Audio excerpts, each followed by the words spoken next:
Well, good evening and welcome to Tucker Carlson Tonight. Auntie Maxine is at it again because she never stopped.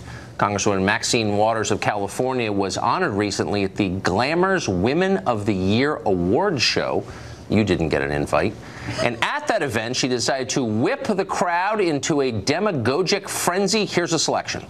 For those who say to me, you are asking for something too soon and too early, be careful, don't jeopardize yourself. Don't say what you're saying right now, but I continue to say, impeach him! Impeach 45! Impeach 45! I didn't hear you, impeach 45! Thank you!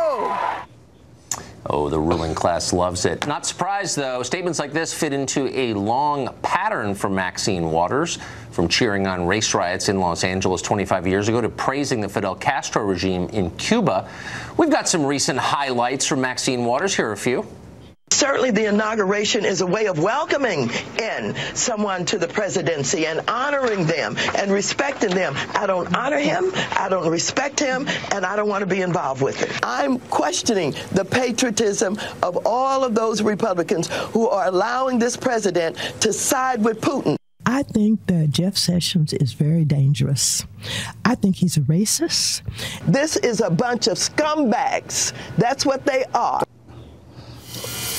Mark Steyn is a writer and a columnist and a connoisseur of this kind of stuff, and he joins us tonight. Mark, it's great to see you in the studio. Hey, good to be with you, and congratulations on the start of your second year. Well, thank you very much. So you're in Washington, D.C., now the most Democratic city in America. That's right. I think it was 91% for Hillary. I know a lot of the Democrats. Some of them are kind of smart and impressive, and some of them are good people. Maxine Waters is the least impressive by far, the most corrupt, the least knowledgeable, the most extreme, the shallowest. Yeah. How did she wind up the folk hero? Yeah, I don't get that because, as you say, she's one of those, I mean, obviously Democratic Party politics is not yet quite as lucrative as it is, say, in Zimbabwe, but she is one of those people who's been in full-time public service and has managed to do very nicely out of it. I'm not sure what other people get out of it. I mean, she's shouting impeach 45. Okay, you have to be a congressman to file articles of impeachment. That's you. We can't do it. We can sing along, but we can't actually do it. So go ahead, punk, make my day.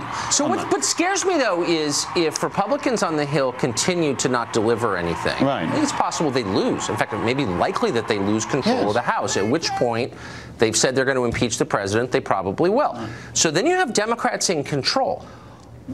Does it worry you that these are not reasonable people? This is a group that considers Maxine Waters a hero. Yeah, no, I think that's actually serious. And I think at some point people have to actually, you know, call their bluff. Because the other guy, Al Green, is threatening impeachment to file articles of impeachment before Christmas. I think somebody else has said they're going to do it before Thanksgiving. I don't know that there's a public holiday between now and Thanksgiving, but if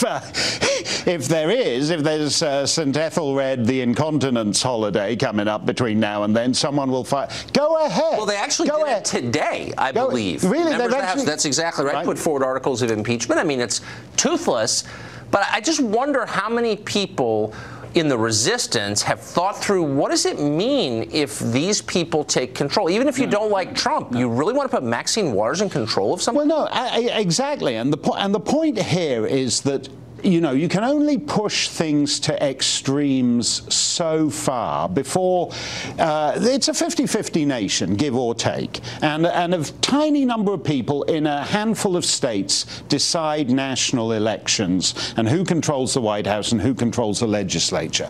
And so if you push politics to the extreme at both ends, you actually make politics impossible. You make it impossible to have a functioning legislature. And you you put yourself in a situation, as we see, where tiny little things like one Senate seat or a couple of House seats actually render government totally non-functioning. And the dysfunctionalism of the political process is what led to Trump. So go ahead and make it more dysfunctional. See where it gets you. But you just think, oh, so if your critique of Trump, if your complaint with Trump is he's emotionally incontinent, he's irresponsible, he tweets too much, he doesn't behave in a dignified way, and they're always saying that, I get it, then why wouldn't your response be to be the responsible person? Right. But they're doing the opposite. Right, exactly. I mean, the thing about it is they're not actually, tweeting isn't grounds for impeachment.